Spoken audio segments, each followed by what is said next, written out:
Salut les potines et les potos, bienvenue sur Pascal Aquarium Naturel. Aujourd'hui, l'arrivée de mes Corydoras nains, mes Corydoras Abrosus qu'on va mettre en aquarium. Alors c'est des Corydoras qu'on peut mettre en nanobac, qui sont parfaitement heureux en nanobac. Là je vais les introduire dans cet aquarium là, que j'ai vraiment tout fait pour qu'il y ait plein d'espace au sol, avec une végétation vraiment, je dirais, plutôt en surface. Voilà, bon j'en parle juste après. On va les acclimater avec le kit Masterfish, parce qu'ils proviennent de la boutique Masterfish, comme vous pouvez le voir dans mes vidéos précédentes. D'ailleurs sur la boutique vous avez une réduction avec le code Pascal Régal. Vous tapez Pascal Régal et vous avez une réduction sur toutes vos commandes. Donc profitez-en à fond. C'est une enseigne méga sérieuse et j'en ai vraiment, je vous en parlerai. Enfin, je vous en ai déjà suffisamment parlé à fond dans la vidéo unboxing où je vous montre à quel point ils sont sérieux, ils livrent rapidement et sans problème. Donc je vais utiliser le kit. Leur kit, hop là, leur kit d'acclimatation. Et comme je l'ai déjà fait dans une de mes précédentes vidéos, je ne vais pas le refaire à chaque fois. Et après, je vous présente cette espèce qui est magnifique, extrêmement jolie, vigoureuse et relativement accessible si vous respectez 2-3 trucs. C'est vraiment pas des poissons très très compliqués du tout. Ou plutôt la présentation de cette espèce fabuleuse, merveilleuse, super belle que vous pouvez mettre en nanobac. Vraiment, ils sont vraiment vraiment beaux. Voilà, et je vous donne tous les détails de cette espèce mignonne, facile et plutôt accessible, franchement. Vous pouvez aller de 22 à 27 degrés, hein, voilà, donc toute l'année évidemment, hein, donc c'est vraiment très très simple comme poisson, vraiment. À noter que vous devez mettre du sable de Loire ou un sable qui n'est pas abrasif pour leurs petits barbillons à l'avant. Ça c'est vraiment, alors il y a des écoles qui disent il y a les pour, il y a les contre, voilà, bon. Pour ma part, je n'ai jamais constaté de dégradation des barbillons, des corydoras ou d'autres poissons de fond sur des sols granuleux.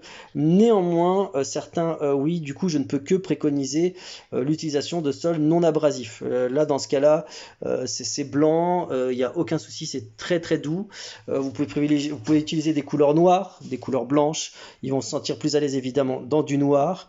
Alors, si vous mettez du blanc comme ici, pour qu'il ressorte un peu plus, vous mettez une lumière tamisée. Donc moi j'ai opté pour un bac où comment dire, les plantes vont être à fond en surface.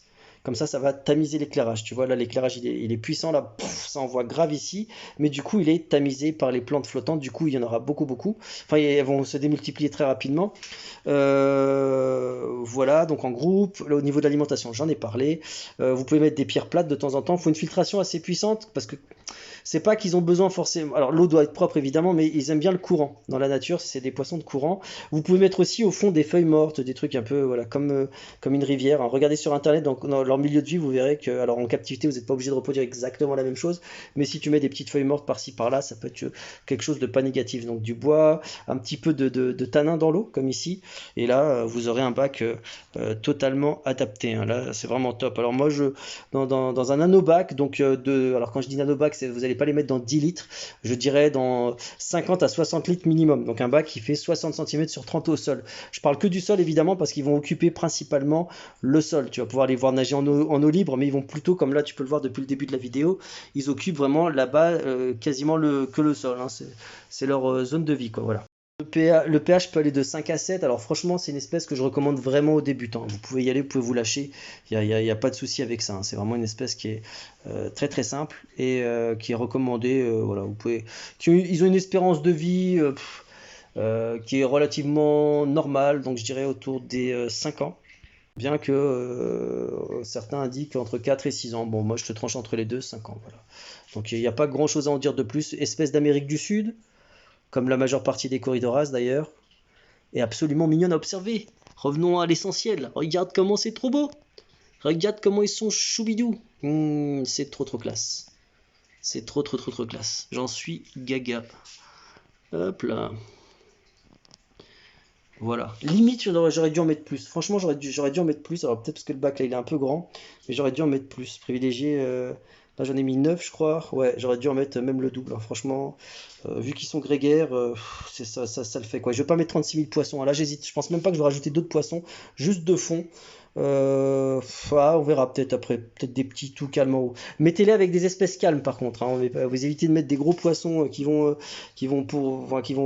pourraient les manger, même s'ils ont un petit aiguillon de protection quand même, hein. On ne met pas des gros poissons parce qu'ils risquent d'être dérangés, ces petits corydoras. Ouais, tu vois, regarde, là on voit ils nagent un petit peu, hein, t'as vu? Ils vont quand même en surface, hein. Il n'y a pas, voilà, y a pas de souci, mais bon, on évite de mettre des gros poissons. Donc on met avec eux des espèces calmes parce que eux-mêmes sont calmes.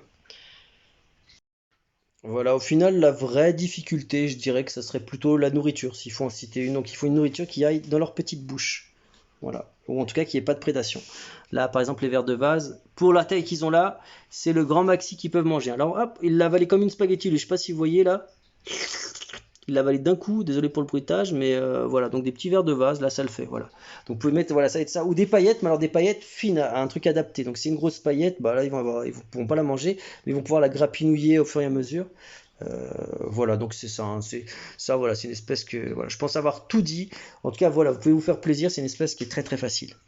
La reproduction, ou s'il faut en parler, là, je les ai jamais reproduits, donc je veux juste là par contre, je vais vous parler de théorie. Elle est réputée comme, d'après les différentes informations que j'ai pu voir, pas très compliquée non plus. Ils pondent des œufs en quantité, et après il faudra juste s'en occuper comme pour les autres Corydoras. Alors les Corydoras, j'avais connu quelqu'un qui reproduisait des Corydoras Aenus roses tout seul dans un grand bac au sol et enfin il avait un grand bac avec enfin une grande surface au sol avec juste des Valisneria et ça se reproduisait en masse tout seul comme ça hein, tu vois bon, voilà et après il est donné ou revendé sur le bon coin je sais plus donc c'est pas non plus méga compliqué mais alors pour cela je sais pas exactement là je pourrais pas vous en parler mais c'est pas ça semble pas non plus infaisable voilà. Allez les amis, bah, j'espère que cette vidéo vous a plu. Moi, c'est une espèce dont je suis vraiment fan, hein. Franchement, ils sont trop trop mignons à observer. Ils sont vraiment trop trop trop trop choux. Allez, je vous dis à bientôt dans d'autres vidéos.